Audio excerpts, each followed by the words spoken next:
The seventh one is the precepts of mind training, or the things that assist us to practice these mind training teachings.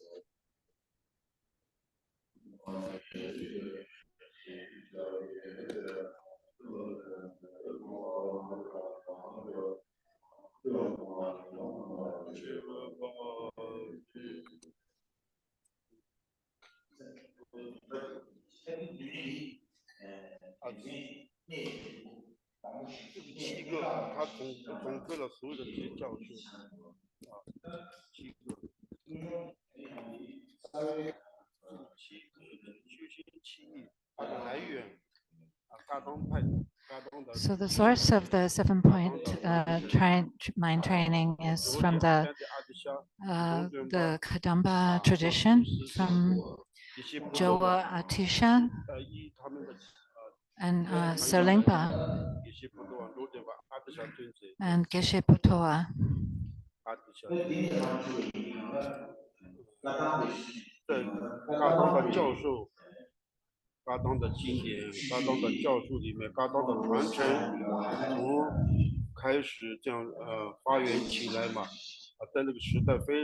So it originated with the Kadampa teachings from the Kadampas Dharma texts.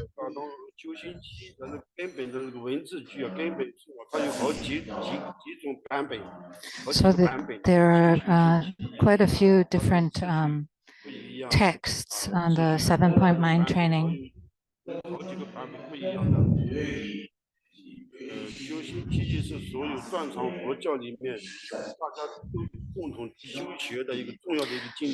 So the 7-point mind training is the teachings and practice that is practiced by every single tradition of all of the Dharma which is practiced in Tibet.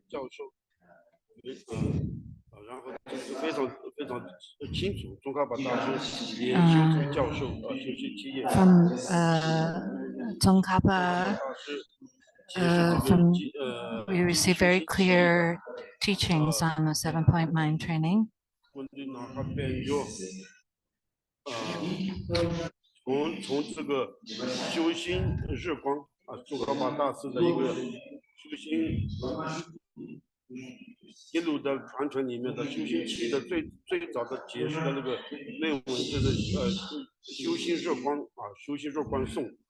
So the earliest text in the Kadampa is called Practice of the Sun's Light. I might not have translated that very well.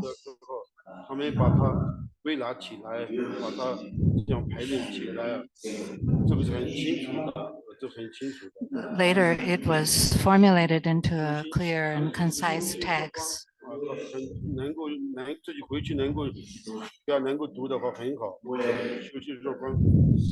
You can go back and find the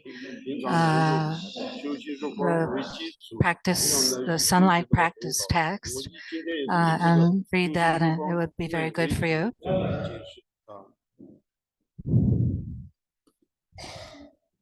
So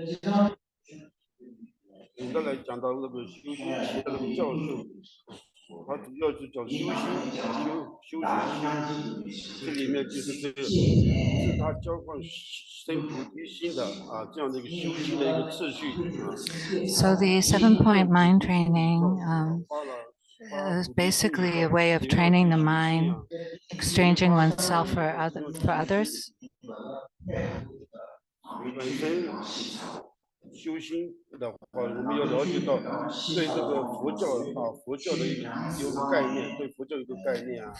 When we try to practice Buddhism, we need to have some kind of understanding of Buddhism in order to practice.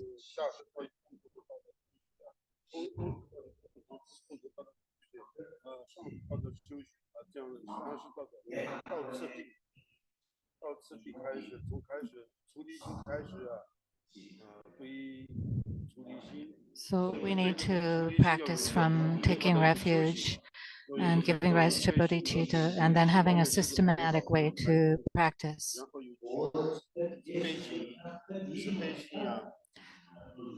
Practice compassion.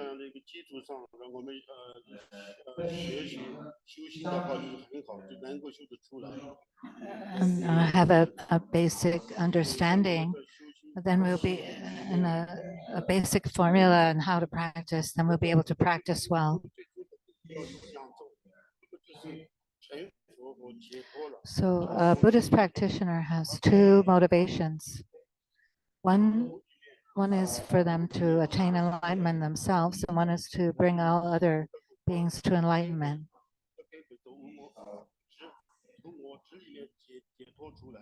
We need to liberate ourselves from the ego clinging or clinging to an idea of oneself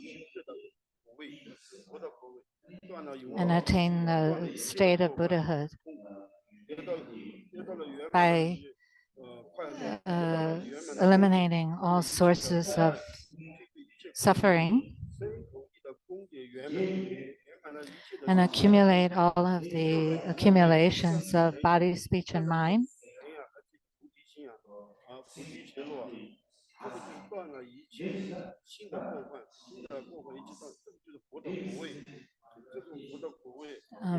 The state of Buddhahood is the elimination of all of the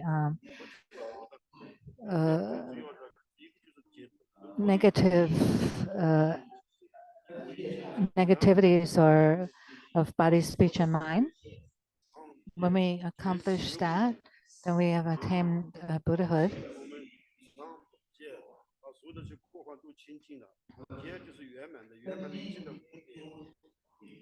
And accomplishing all of the accumulations of merit.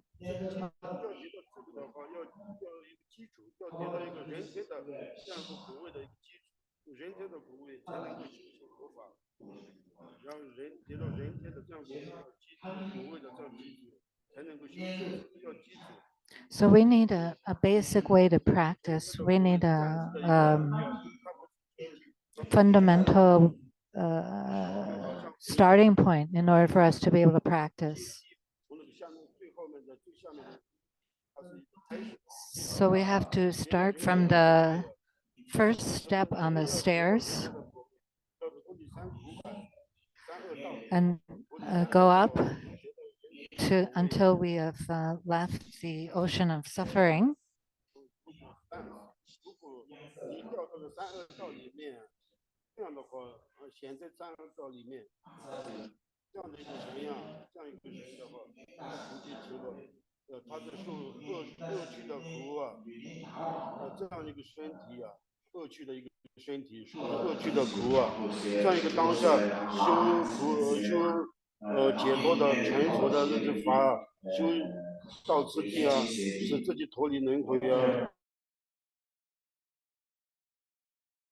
So sentient beings who are born in the hell realms, there's too much suffering there, and they are not able to practice Dharma because they're so overcome by suffering. It's not possible for them to practice the three lower realms. They don't have the intelligence and they don't have the leisure. For example, in the animal realm, they don't have the intelligence to think about Buddha Dharma. They don't have the free will. So we need this human life in order to be able to practice the Dharma.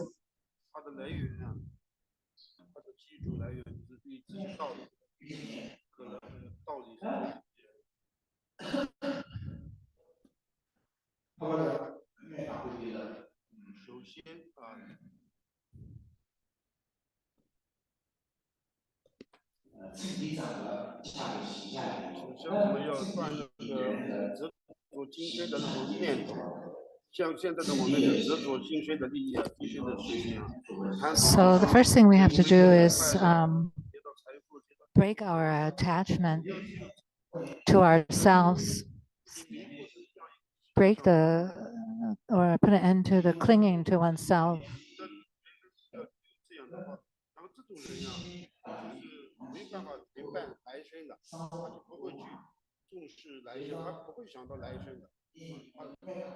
If we don't bring the clinging to this life, uh, we won't be able to think about our future rebirth. We have to think about our rebirth. We have to think about our future life.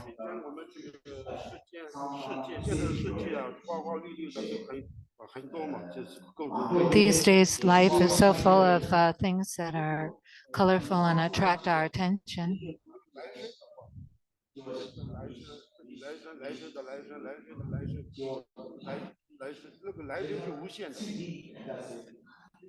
So our future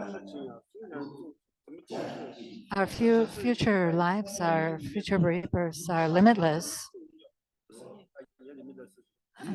They are very, very important to us, but they're limitless. But this life, the maximum is going to be maybe 100 years.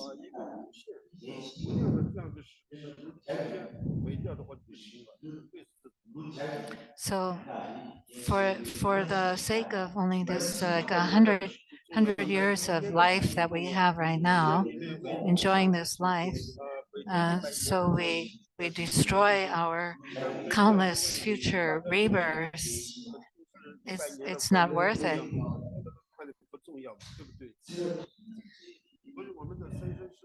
So our temporary happiness isn't worth it.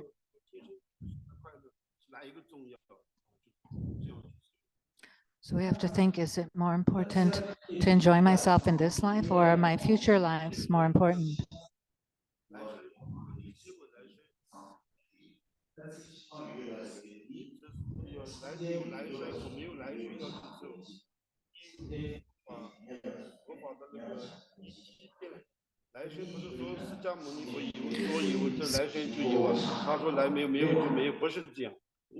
So we have to contemplate, Buddha taught the fact that beings reincarnate and have future lives.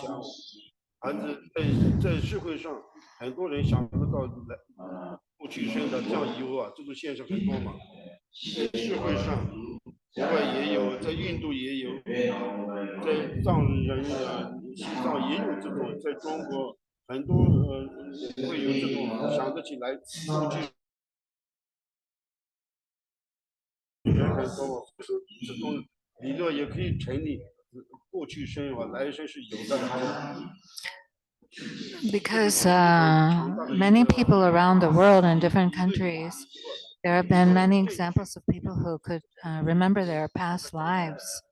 So that should tell us that there definitely are future lives, and we need to think about those future lives and worry about that, having a future lives.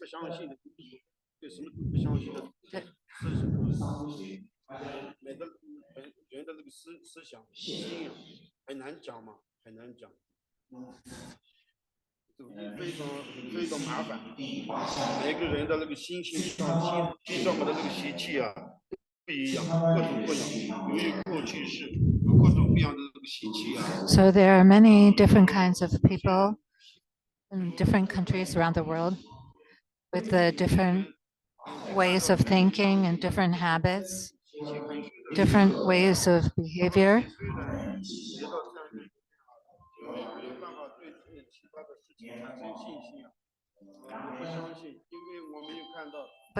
But they don't believe in things that they didn't see. So they only believe in the things that they can see. They can see right now, things they can touch and see. But this is actually a very narrow narrow and short-sighted way of understanding things. If you only believe in what you can see and hear right now and touch.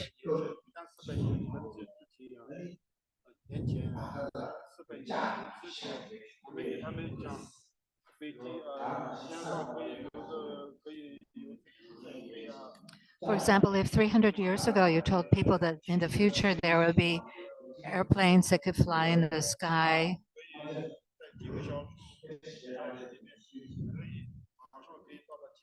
that you can go like hundreds of kilometers in a couple of hours. If you said that 300 years ago, there you wouldn't be able to find people who would believe you. Because so that shows that there's a lot of things that, although we don't see them, it doesn't mean they're not possible or they don't exist.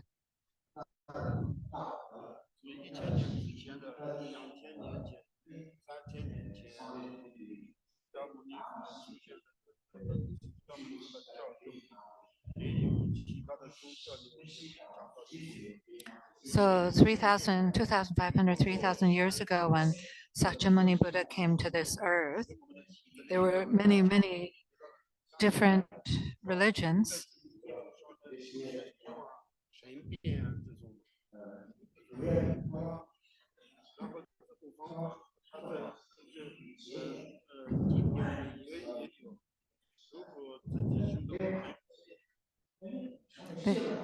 They had different beliefs.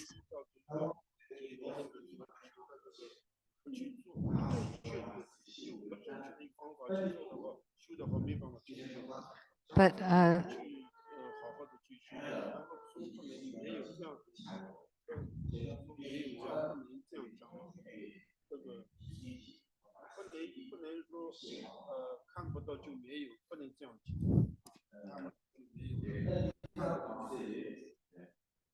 they all had different beliefs. But now we can see that there are many, many things that we cannot see, but doesn't mean that it's not true or it doesn't exist.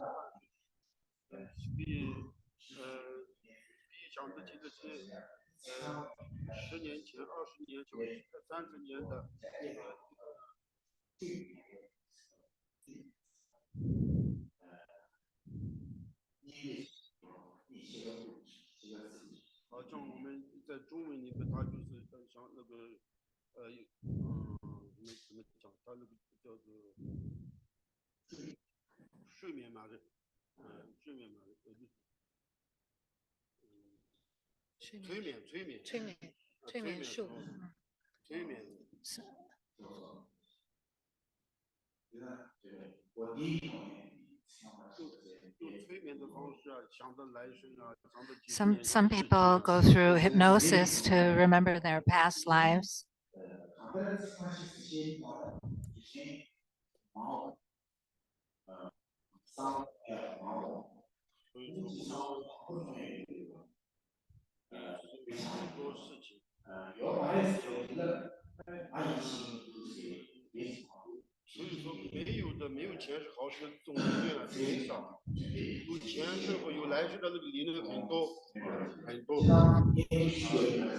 So actually, there are very few people that don't believe in that they had past lives. Actually, many people who are not Buddhists also believe that they had past lives.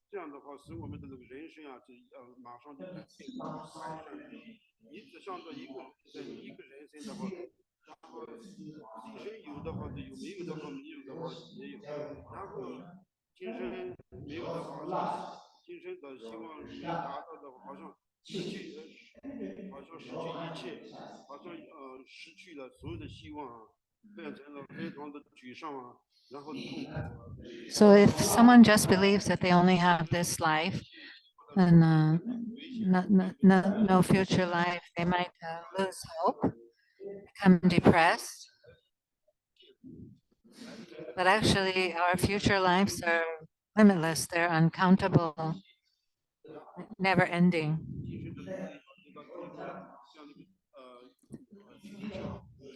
So we have to work diligently, keep working hard so that we can attain enlightenment.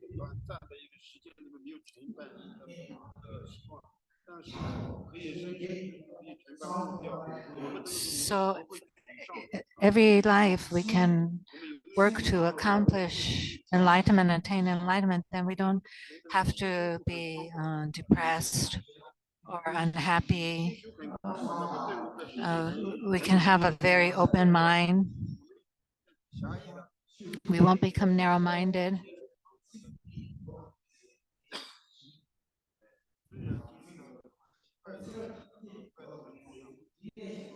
Although it's important for us to be happy in this life, but it's more important for us to be happy in the next life.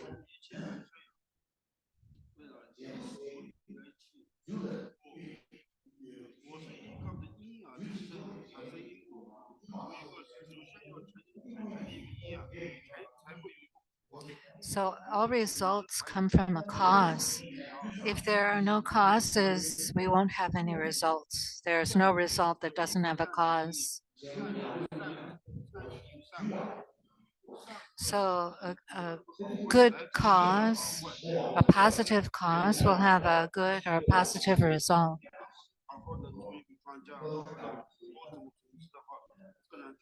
If we don't plant a good seed, then we're not going to get a good fruit.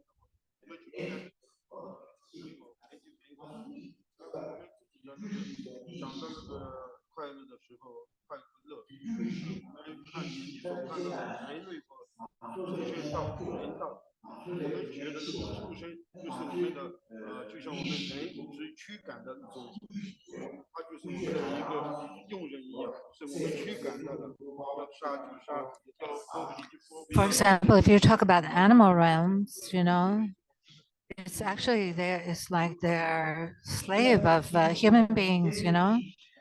If humans want to kill them, they can just kill them. Whatever humans want them to do, they have to do. So the human life, the cause is positive conditions. Because we had positive conditions, we received this positive result of being born as a human.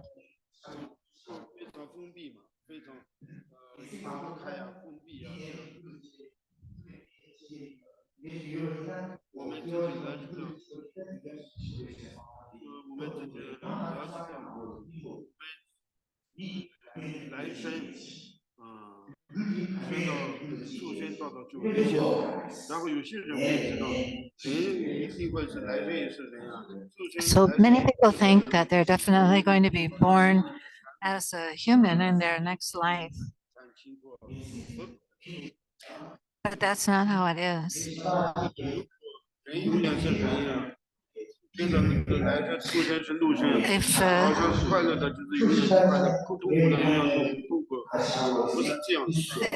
it's not like humans are always reborn as humans and animals are always reborn as animals. And those in suffering are always in suffering.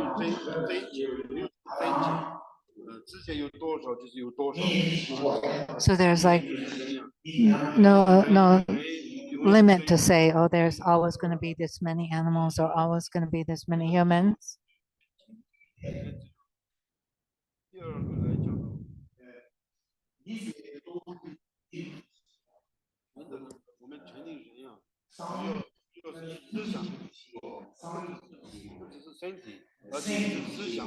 So what makes us human is not just this human body, but actually our ability to think and how much clarity our mind has, or how much obscuration we have or we don't have.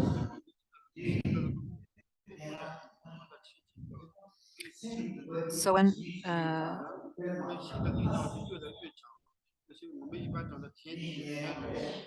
So the more we purify our mental obscurations, clearer we will become. Then people say the heavenly realms and the gods in the heavenly realm.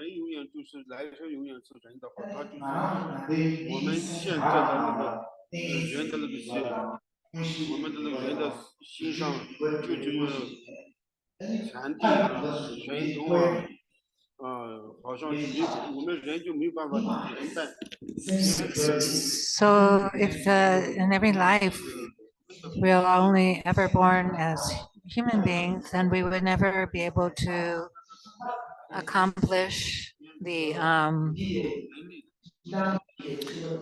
abilities of omniscience. For example, the gods, the deities in the heavenly realm, they're much more, their mind is much more advanced than ours. But they are also not forever going to be a god in the heavenly realm.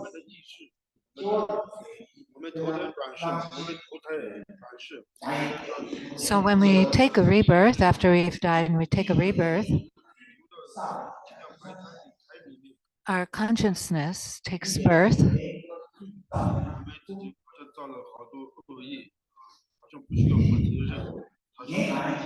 according to what kind of karmic actions we've done.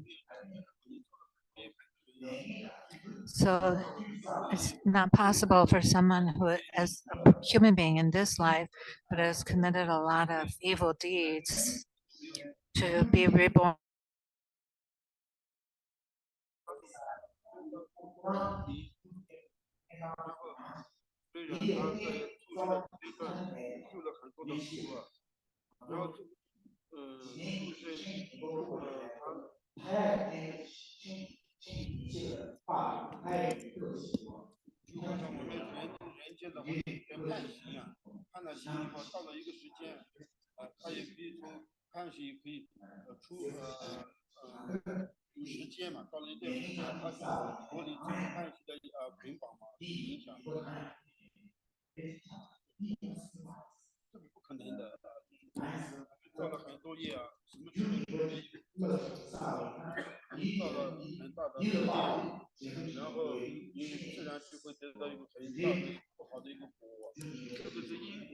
So, according to the laws of cause, condition, and result, if someone has created a lot of evil karma, then the result they're going to get is also going to be very evil result.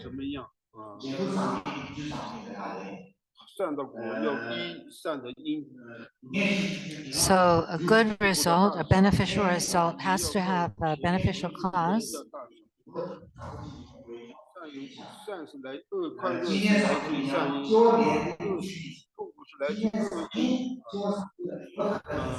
So suffering is the result of evil causes.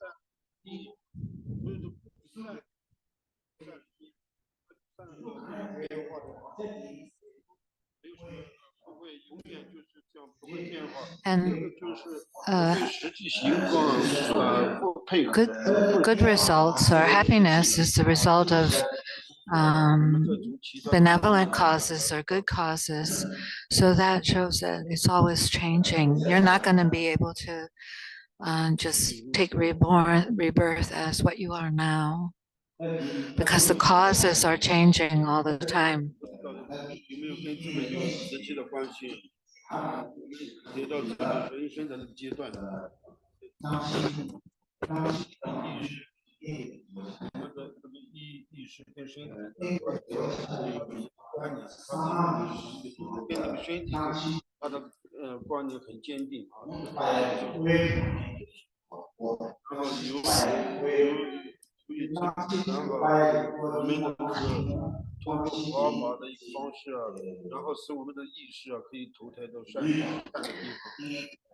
So right now our mind and body, our consciousness is connected to this body, but there is something called the POA practice that we can send our consciousness to a pure land to attain enlightenment. It is possible to do that.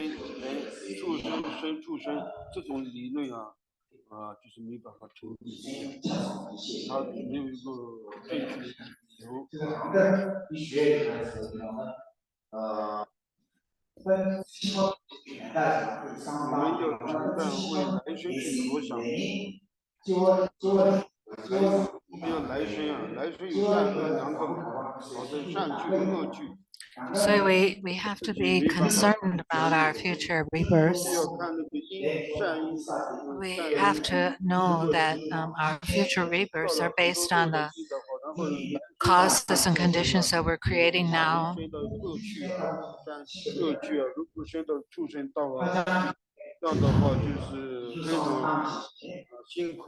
So if you, in our future rebirth, if we're reborn in the animal realm, we will encounter a lot of suffering. Or the hungry ghost realm,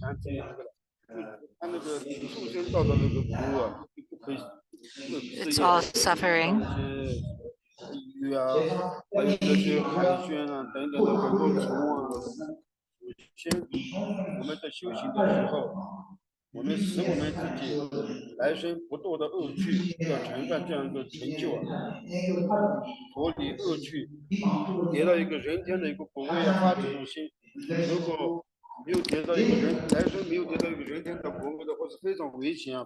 So it's very dangerous if we don't work hard now to create the good causes and conditions that in our future life we take rebirth as a human or in the God realm.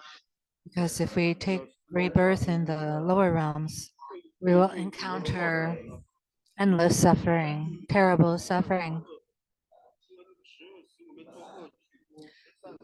So we have to abandon evil and take up good, beneficial activities and behavior.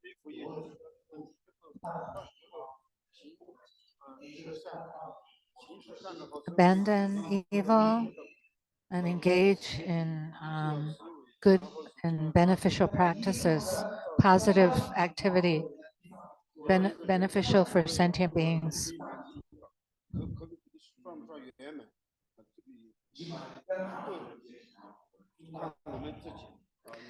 Whether we can accomplish this to the fullest before we pass away from this life depends on our own self, on our own action. Because we have birth, old age, sickness, and death. And these things are also causes of suffering. So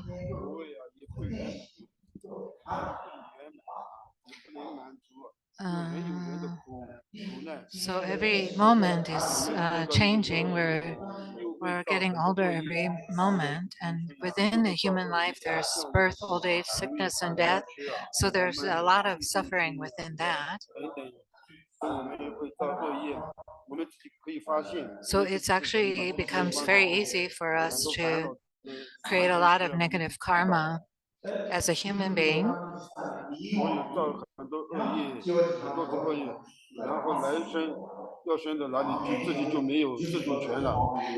So if we create a lot of negative karma in this life, when we pass away, when we leave here and we take rebirth, we don't have any choice.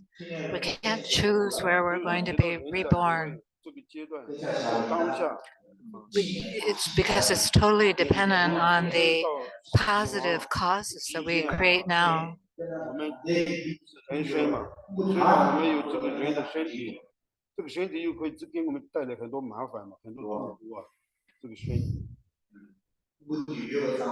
So at the present we have a human body which actually can bring us a lot of suffering itself.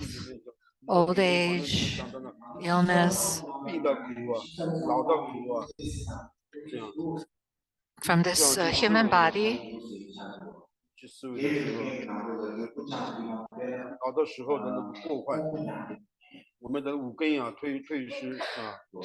we should think about what will happen when we get old. Like our five senses will gradually become weaker and degrade. They won't work well. Our taste, smell, sight,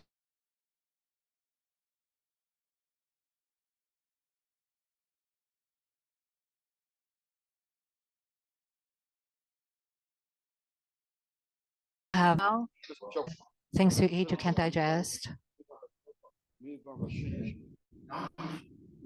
Your body doesn't absorb it well, doesn't absorb the food well.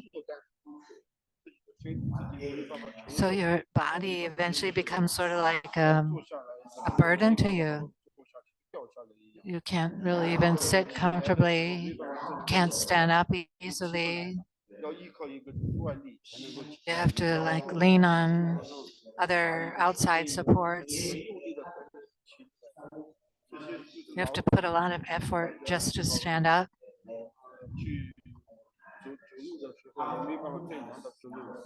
You can't walk normally. You lose your memory, lose your ability to think clearly. Every day you have to endure this kind of suffering. Every hour, every minute, losing your memories.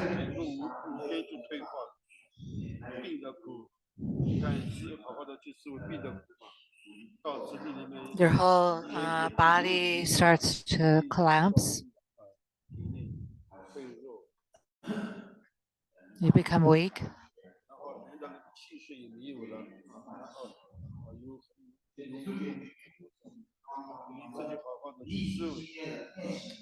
So we should think about what's going to happen to us when we get older and these things happen, what it will be like. We really need to think about that.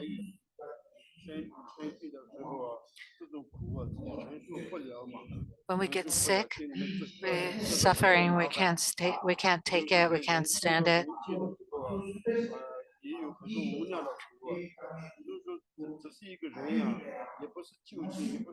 So even in the human realm, we have so much suffering.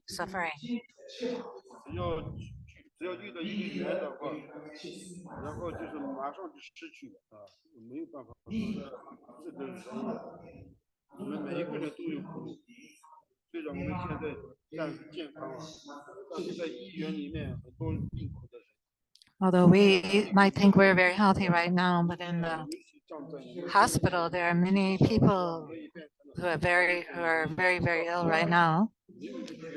So we have no idea, like in the future, next year, how we're going to be.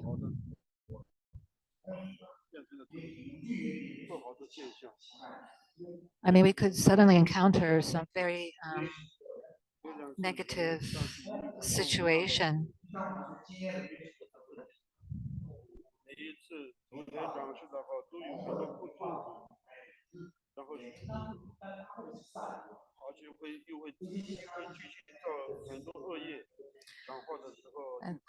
And then we continue in this human life to create a lot of negative karma. We create negative karma through speech, by saying wrong things and harming people with our speech.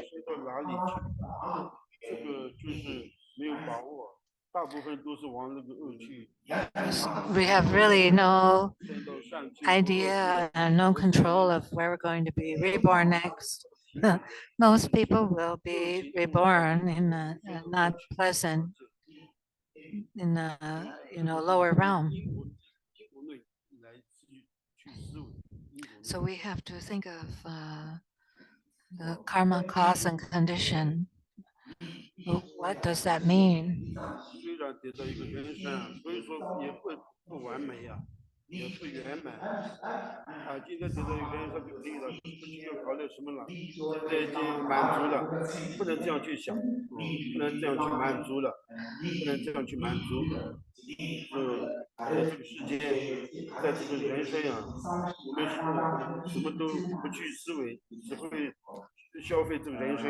So our human life is not perfect. There's a lot of suffering, and we can't keep trying to satisfy ourselves in this life. We have to contemplate like the sufferings of samsara, and we have to contemplate how to uh, escape this suffering permanently.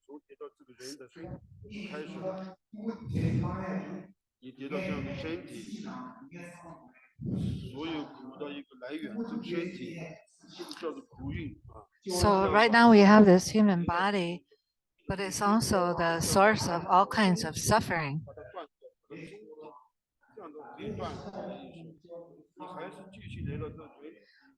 So we need to give up our attachment to this body, because this body is actually the cause of much suffering.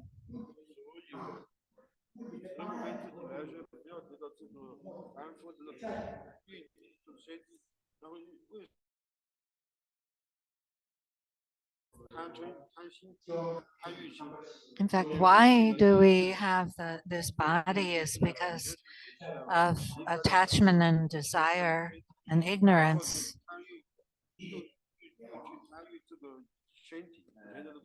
So our body is actually the result of attachment, desire, and ignorance, and therefore we took our consciousness took rebirth as a fetus inside of our mother's womb.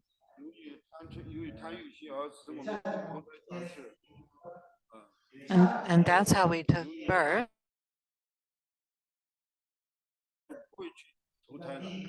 If we eliminate attachment, ignorance, and desire, then we won't take rebirth anymore.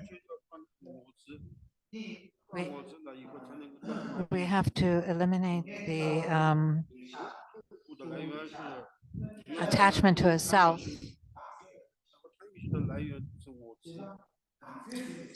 So desire, attachment, and ignorance. The cause of all of these is the attachment to an idea of a self, the attachment to a concept of a self.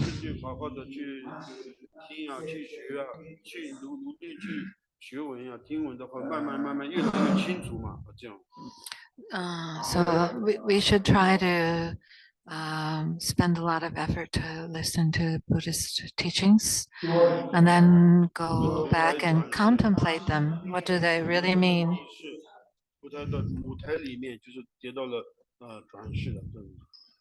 So when we when our consciousness took birth in in the fetus of our mother's body, that is reincarnation. That's what we did. We reincarnated.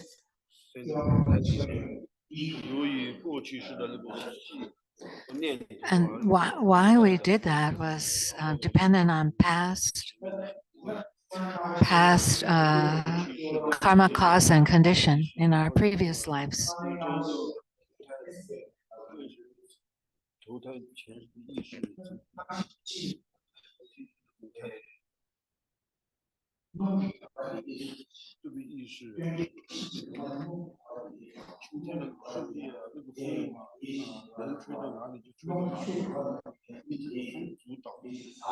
So we're like being blown by wind. Where the wind blows us, that's where our consciousness has to go. We can't control it. We can't control it, the rebirth. When we pass away, Our consciousness is like being blown by the wind.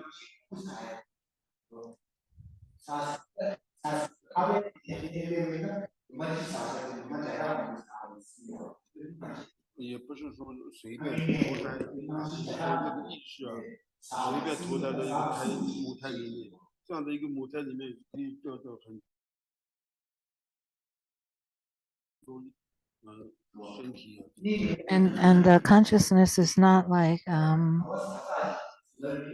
just taking rebirth somewhere without cause. If it could, then a whole bunch of consciousness could all take rebirth in one fetus of some mother somewhere.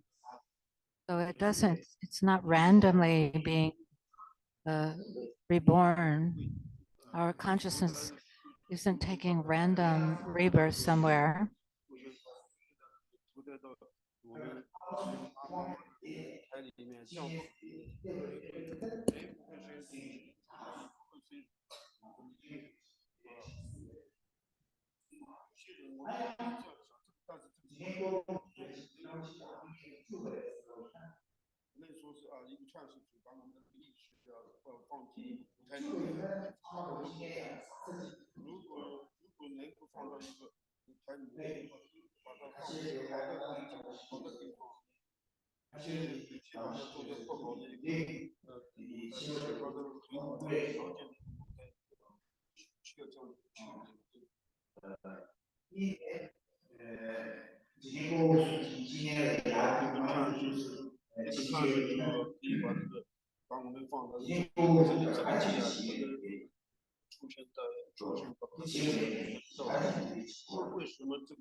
So why different consciousnesses take rebirth in different forms is due to karma, cause, and condition.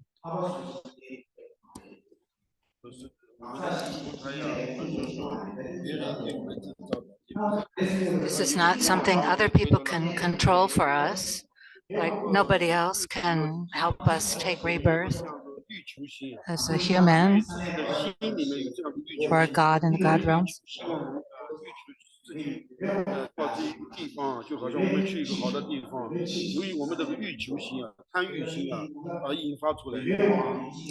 It's because of our desire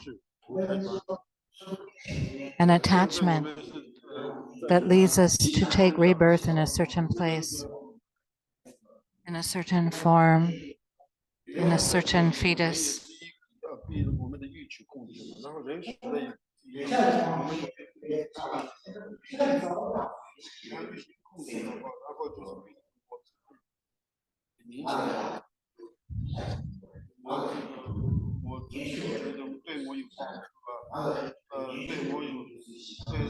So human beings are controlled by attachment, desire,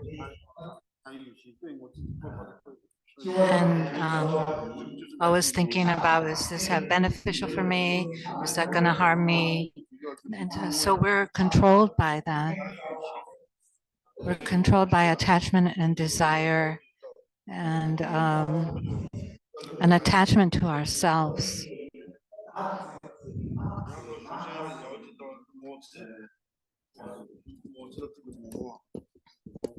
So we need to understand this attachment to self and what is self. So there's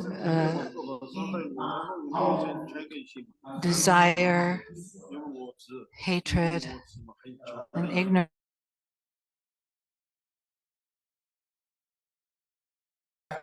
They're all connected to it, attachment to itself. just the basic idea of a self that won't cause you to have anger, attachment, and desire.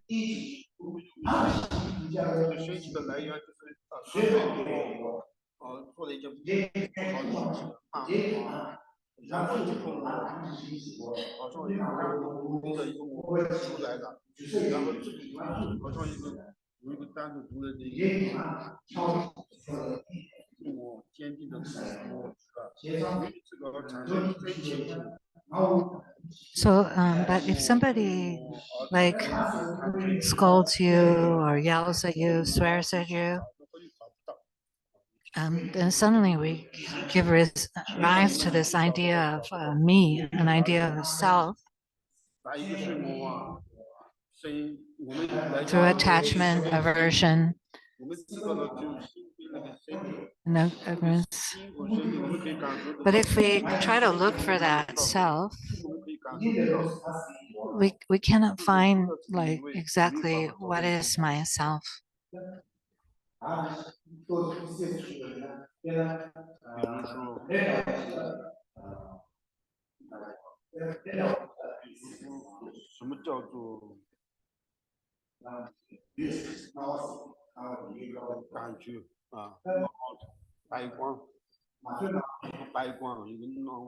For example, if you're talking about light coming from like light bulbs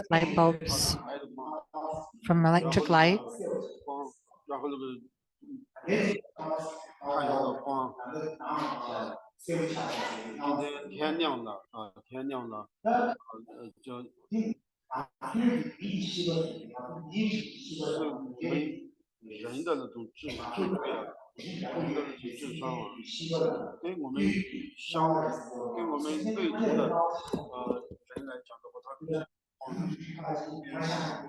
So if we see light from a light bulb or electric light, to us it's just light from a light bulb.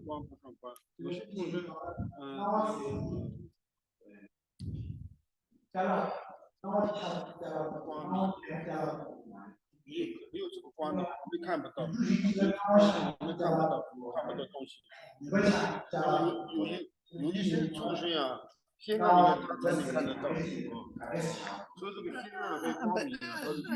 for us, if we don't have a light, we can't see. But there are other kinds of sentient beings, like some kind of animals and stuff. They only can see in the dark. If there's light, they cannot see anything.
Or for example, the wall of the wall blocks us as human beings. We can't pass through the wall, but a wall doesn't make a barrier towards like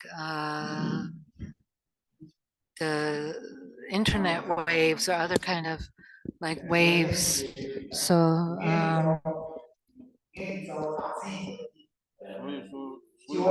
different beings react have different ways of interacting with the environment.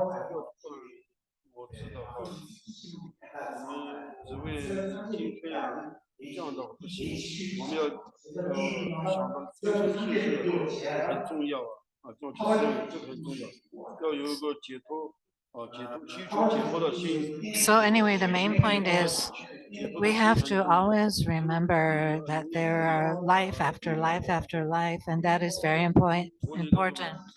So we need to establish a strong wish to attain enlightenment. We have to really want to escape samsara and attain enlightenment.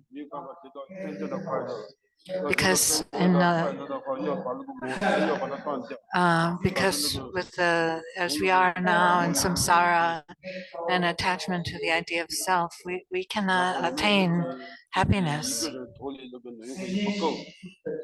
And also, it's not enough just for ourself as an individual to attain enlightenment and escape samsara.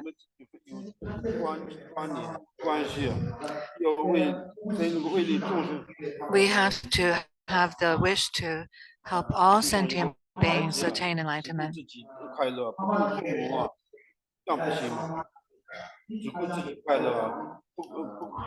We can't only just think about our own happiness and not think about other people's happiness.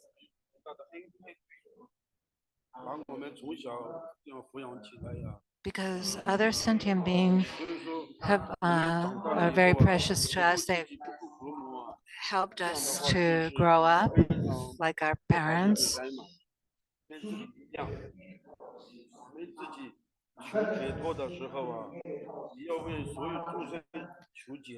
So when we want to attain enlightenment for ourselves, we need to also want to bring all sentient beings to enlightenment.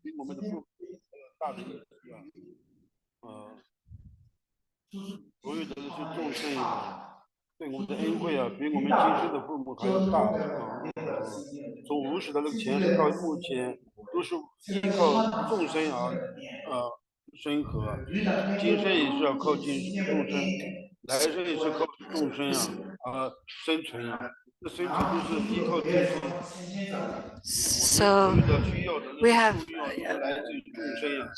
all the beings have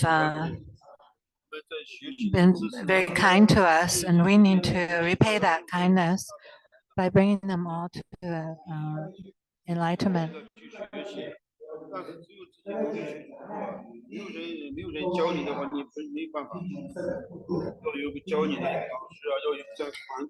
So you want to attain enlightenment, you can't do it by yourself. It's impossible for me to attain enlightenment just because I want to. So I think I should attain enlightenment. I need a teacher to teach me, to make plans for classes, to show me how to practice. I need other students to study with me. We need other students to gather together. Then we can make a school. So we need other beings to help us. We need society. We need intelligence.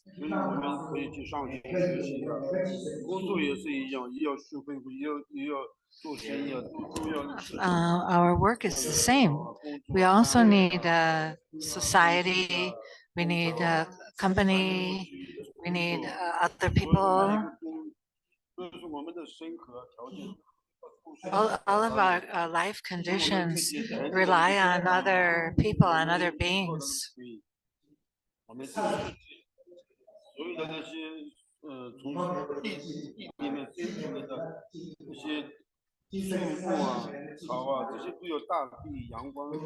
So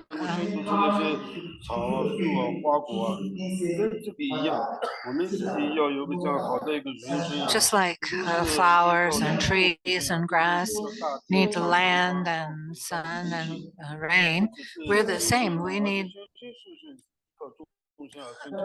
to depend on other sentient beings so that we can exist and we can live.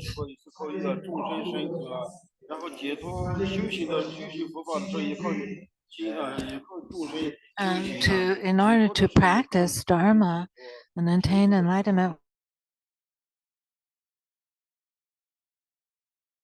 human beings in order to attain enlightenment. 所有佛的那些弘化也是靠众生呀才能有佛的弘化，没有众生的话，是佛也不需要弘化的，佛的去行。所以说我们所具备的一切啊，这个生命啊也是靠众生而生存啊。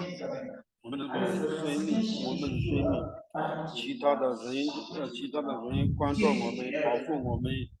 So our life depends on so many other people to take care of us, raise us, provide food for us. We have to depend on so many other sentient beings.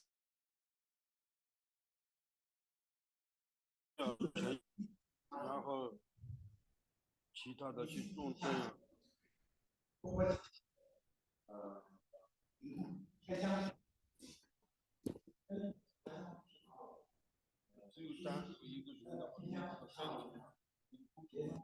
If you were the only sentient being, how could you possibly exist?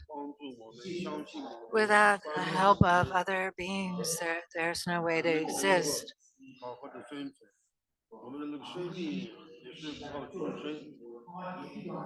If you want to do business, you also can't be like the only person. You need other beings, otherwise you can't do business.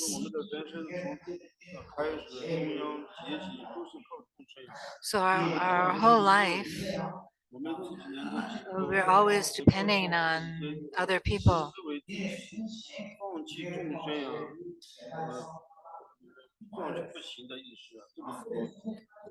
So we can't just think about ourselves and abandon other beings and attain enlightenment.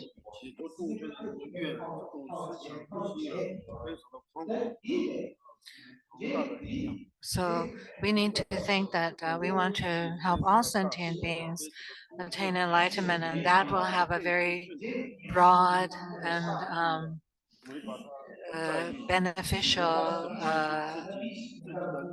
power.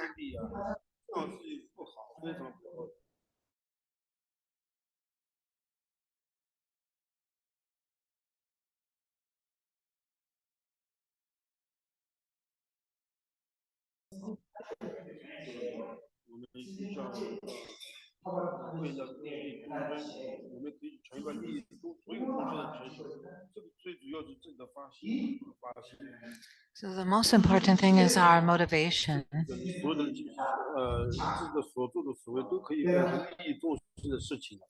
So we can make everything that we do in our lives we can make the motivation for everything we do in our lives to be able to benefit all sentient beings. This is a really good method, and will have a good effect.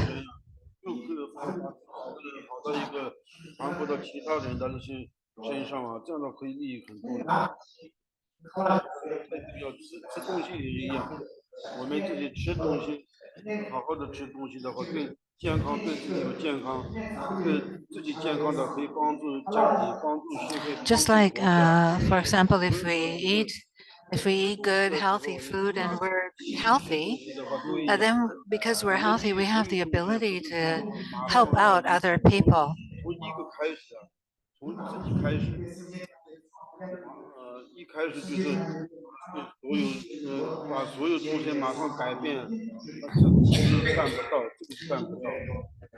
So we need to make a very good motivation from the very beginning to benefit all sentient beings.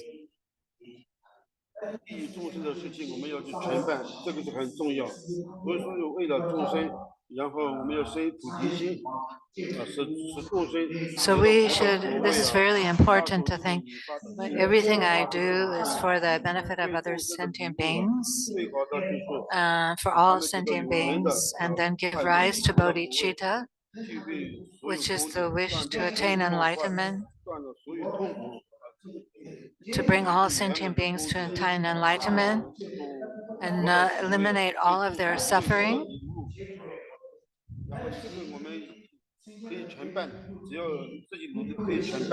And we can accomplish this if we are diligent.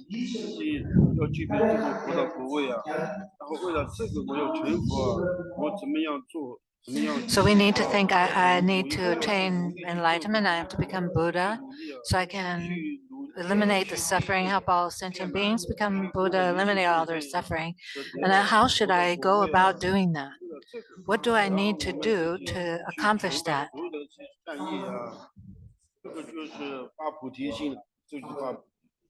This is giving rise to bodhicitta.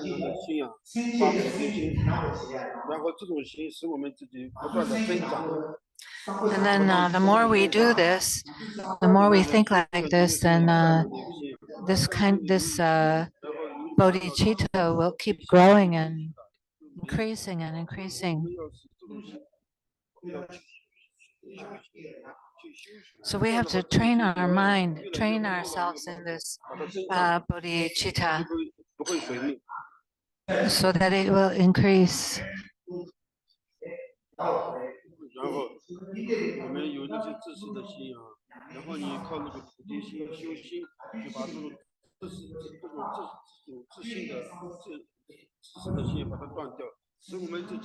So we have to eliminate like our selfish attitude.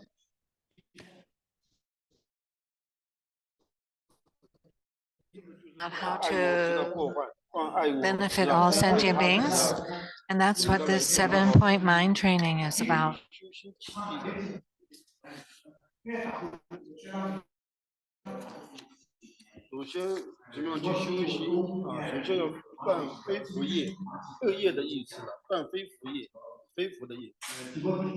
First thing we need to do is stop creating negative karma behavior.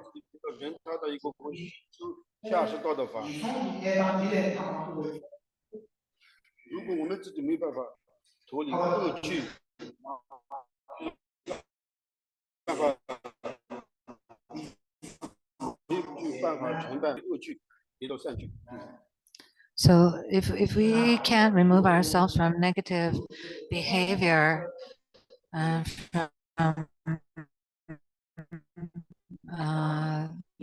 negative enlightenment, so the first thing we have to do is stop engaging in the 10 negative actions and engage in the 10 positive actions.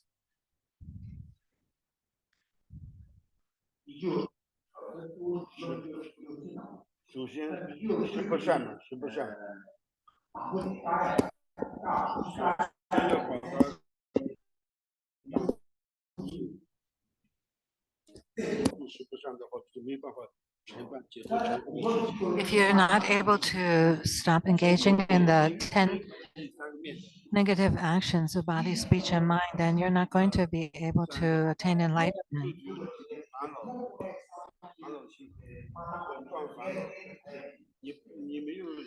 So first, concerning the negative actions of mind, and the first one is negative emotions.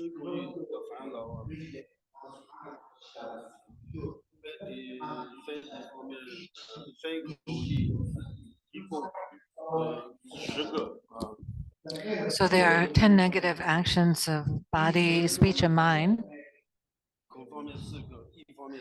So the mind has 3, the speech has 3, and the body has 4.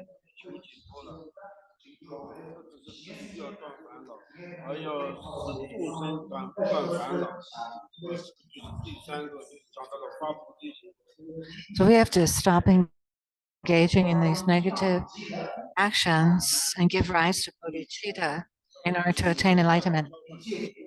I practice exchanging oneself for others.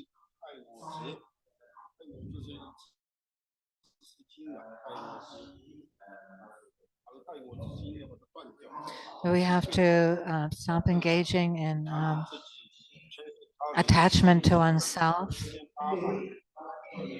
and break the attachment to eight worldly dharmas. 断世间八法，只能去断安全。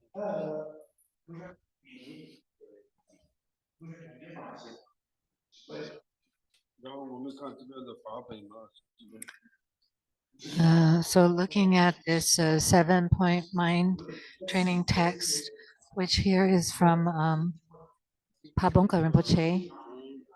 从下士到中士到上士道的时候，就是要开始了，这修心的，就是从上士道开始，发菩提心修心起根本文啊，我们看法本。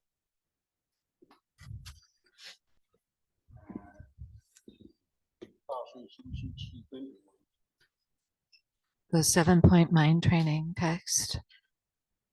And the one we're using here is from Pabonka Rinpoche.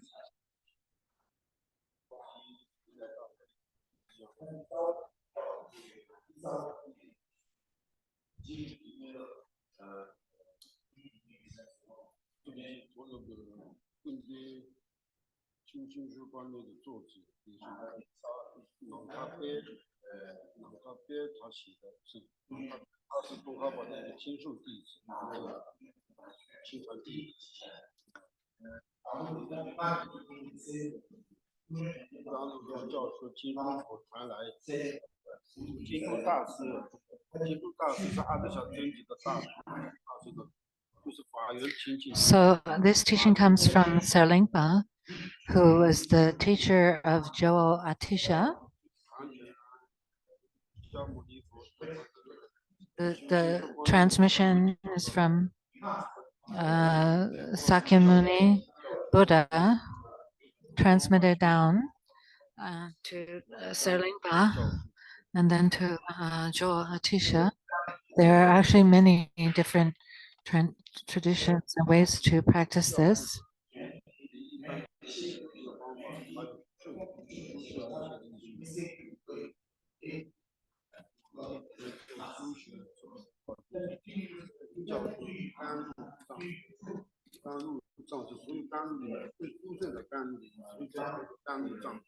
So here it says there's a short prayer at the beginning of the text, and the English translation I have here from Pabonka Rinpoche's text. You should understand the significance of this instruction to be like a diamond, the sun, or a medicinal tree. This time of the 5 degenerations will then be transformed into the path of the fully awakened state or enlightenment.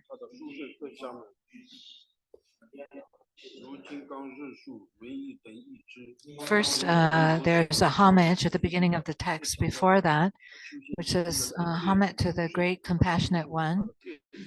The essence of this nectar of the secret instructions is transmitted from the master from Sumatra. The master from Sumatra is Serlingpa.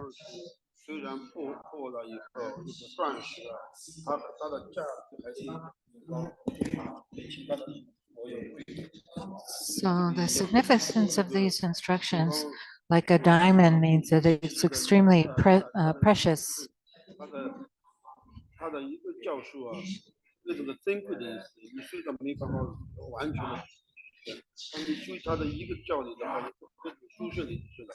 So even if you can't practice it completely, even if you can just study a small part of it, it's extremely precious, like a diamond.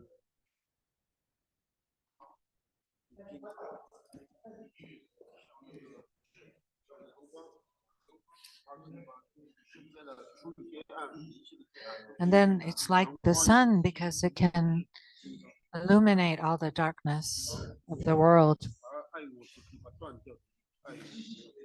and can also destroy attachment to a self. And then it's like a medicinal tree, like a wish-fulfilling tree.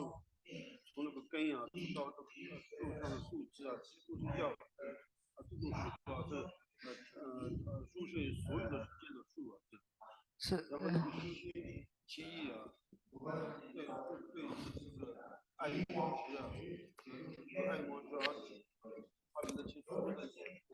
So this is the like medicine that cures us from being attached to a self.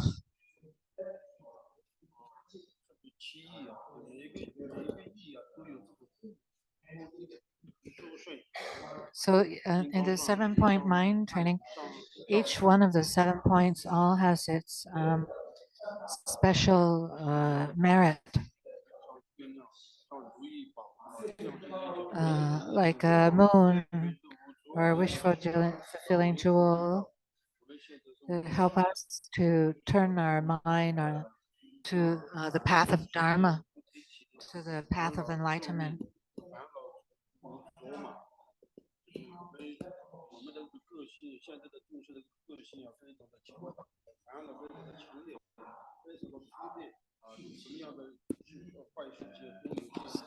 These days, sentient beings, the personalities are extremely volatile and very strong.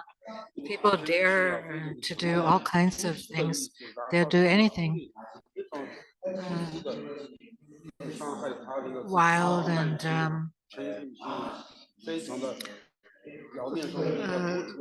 proud and hateful,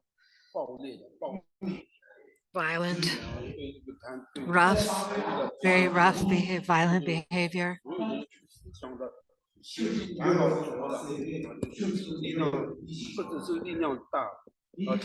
Just because they're very selfish, they think of themselves the very strong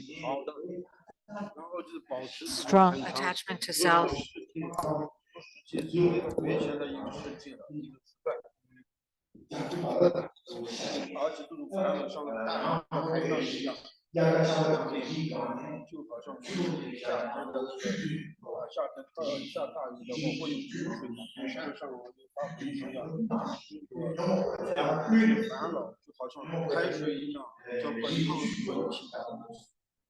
So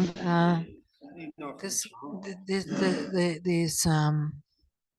delusions of the sentient beings and the being overwhelmed by the negative emotions is like the huge floods from rains running down the mountains, extremely powerful.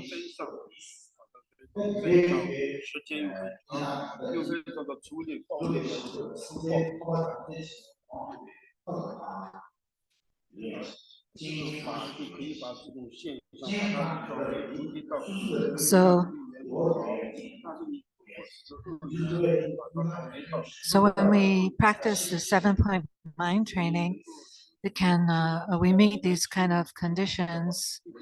The 5 generations, people are overwhelmed by negative emotions. We can turn all of that into the path of enlightenment. We can turn all of that. This teaches us how to transform those things into the path for us to attain Buddhahood.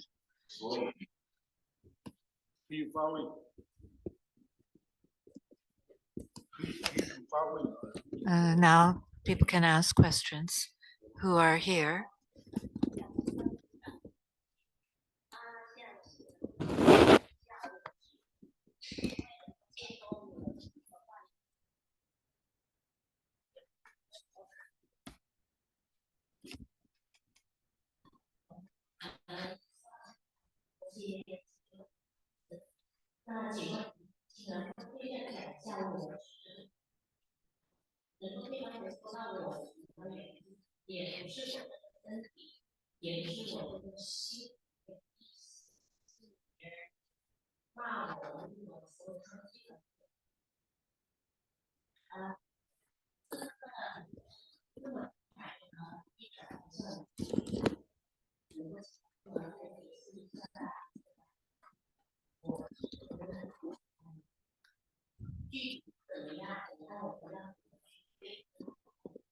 So this Dharma student here is asking Rinpoche to explain more deeply about clinging to the idea of a self or attachment to a self.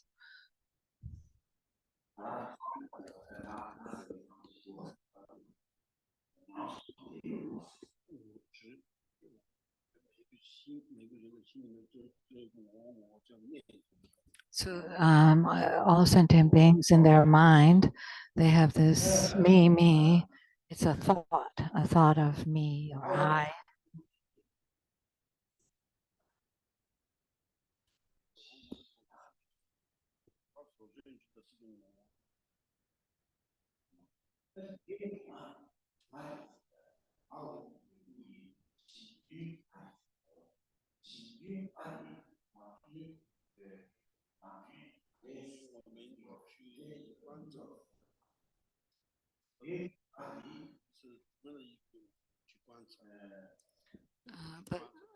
But we should go take a look at this thought of me or I.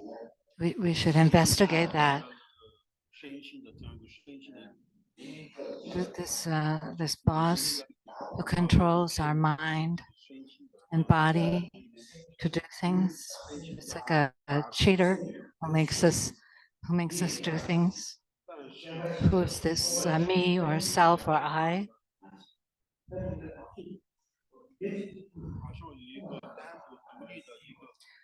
When we look at it, it looks like there's an independent I or an individual I.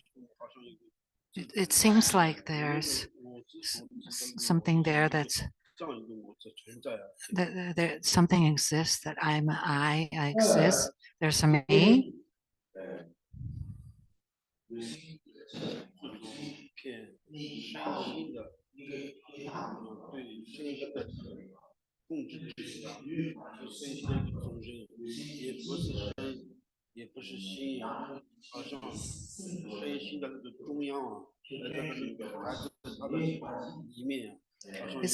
It seems like it's a kind of a trickster. It's not the mind, it's not the body, it's something that seems like it's in between the middle of the mind and body, and looks like something really is there, but actually there's really no such thing as an independent me or I or self.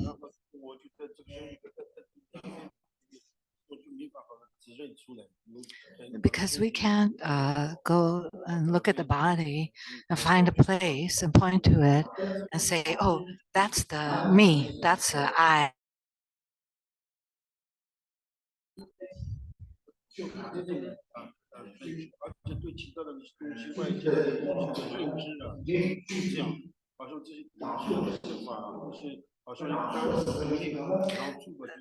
So we feel like there is an I that sees outside things as separate objects, and myself as like a independent self, like really existing.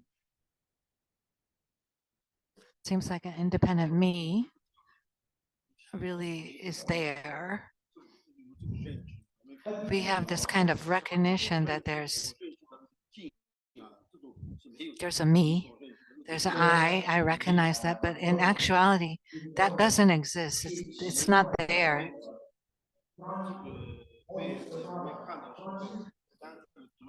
For example, if we take a look at the cup that Rinpoche is holding, it looks like there's a cup.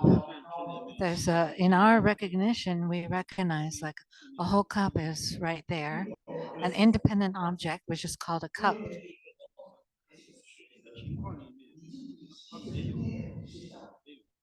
But in actuality, in reality, there is no independently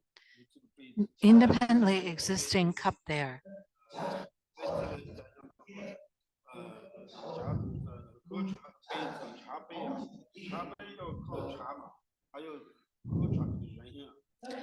Because as a teacup, it needs to have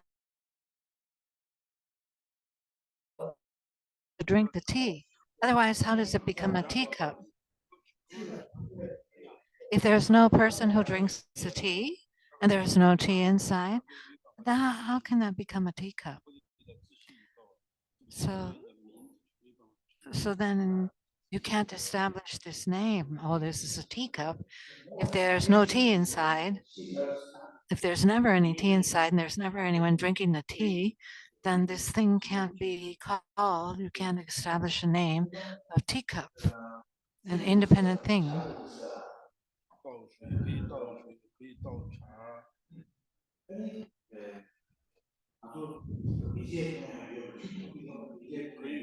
用水喝茶的时候可以用，这样的时候来介绍这个杯子。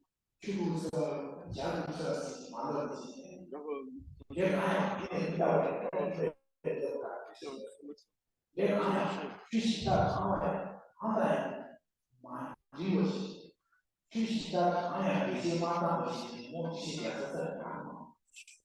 你在介绍这个杯子的时候，不按其他的那些法的话，就没办法去解释这个杯子。So if you try to introduce this cup to other people, you can't introduce it to exist independent of relying on talking about other things to say what it is.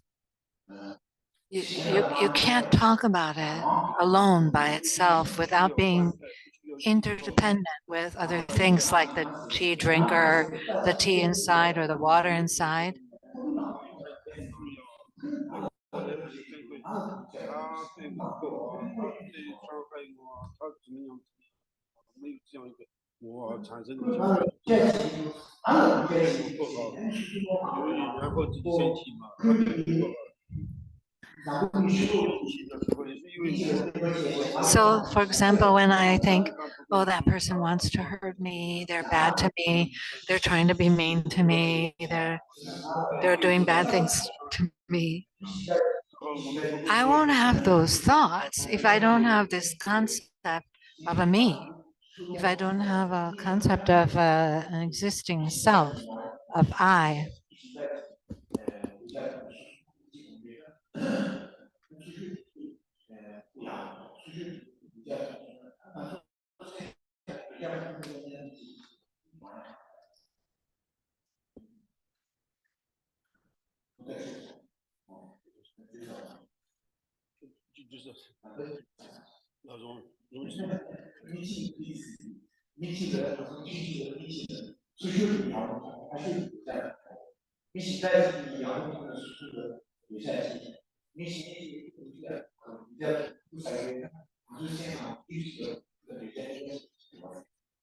就是说，我们如果在对一个人啊，你一个人对另外一个人，就是有三个人，一个人对这个人感觉是很好，但是另外一个人对这个人的感觉是不好的，就他身份那个 just like, for example, if you have three people, A, B, and C, A might like C, but B might not like C. 我们的心里面不会，由于他们的那个观念，不会对我们的心里面产生不会产生各种感受了，对。So it doesn't really depend on the C, but it depends on what A and B think of C to make the C. 意思就是说，所有的这些事情啊，都是由我引起的，爱我执引起的，我执啊。So what is saying that all of these things are caused by an attachment to self. Like, I like this, but I don't like that. All of these things arise out of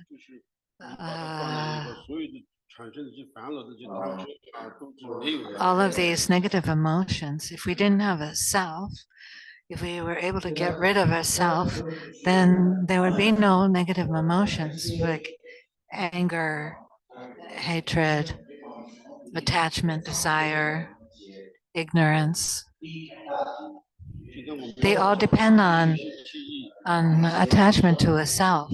They all depend on me.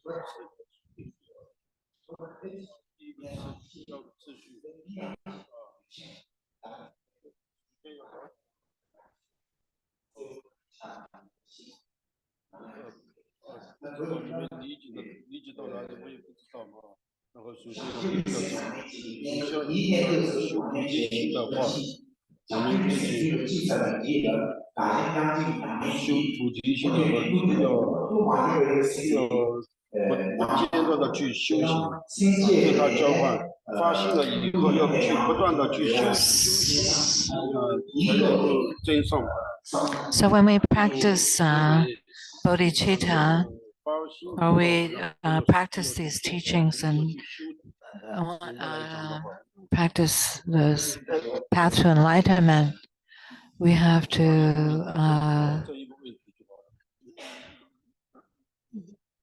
keep practicing exchanging oneself for another.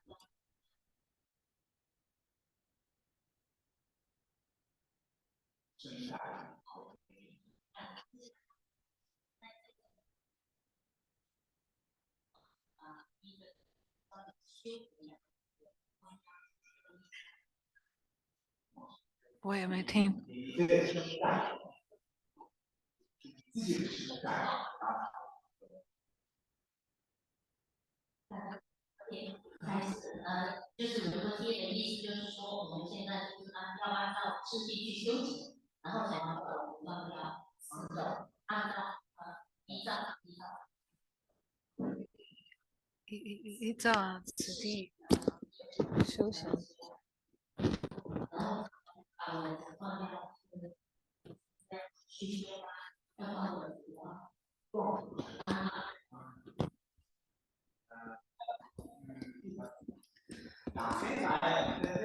So the disciple asks, is Rinpoche telling us that we need to practice according to practice a path or according to the stages, and then also eliminate attachment to a self?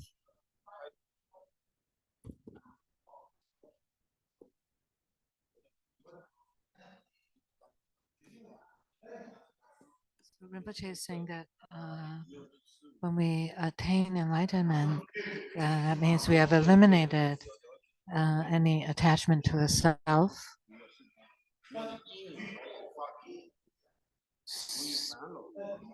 But right now we need to understand, or what Rinpoche wants us to think about, is that all of our sufferings and negative emotions that we experience now, the cause of them is all because we have attachment to ourself.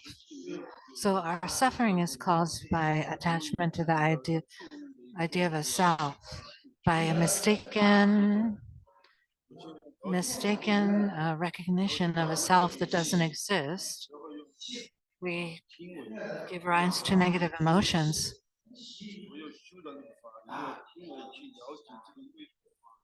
So we need to listen to Dharma teachings and then contemplate their meaning and think about these ideas and then practice.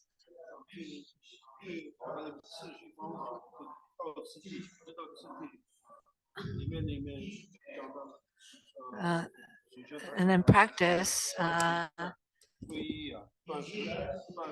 The best method is to practice the Lamrim, take refuge, and then give up the negative behavior and engage in practice behavior.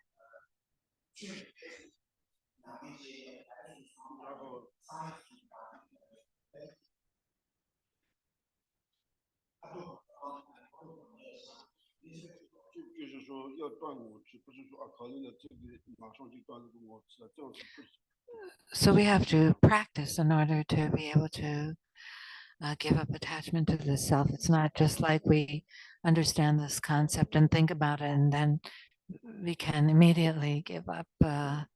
It requires practice.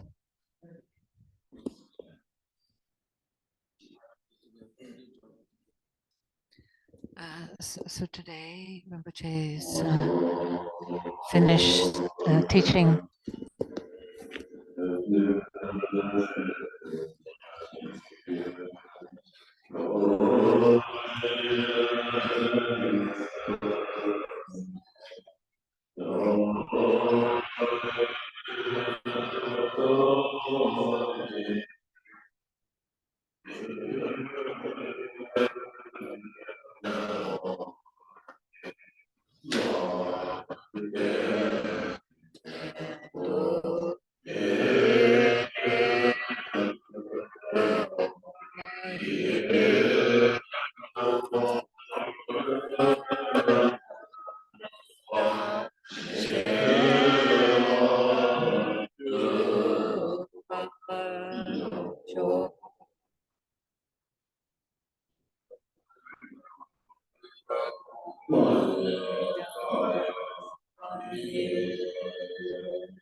加的近101，101。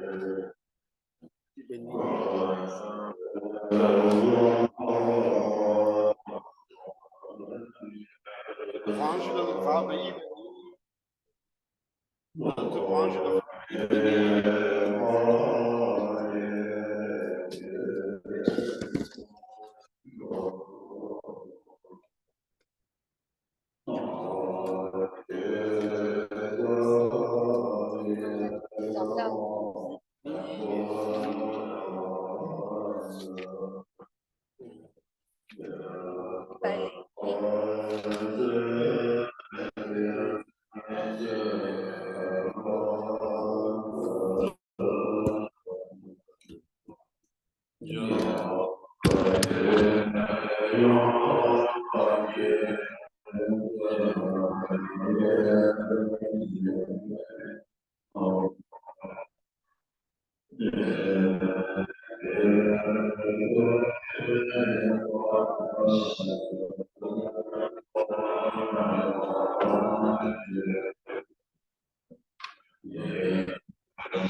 不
知道的，当个只的数据结果，多少天的人民少数，这一套的你。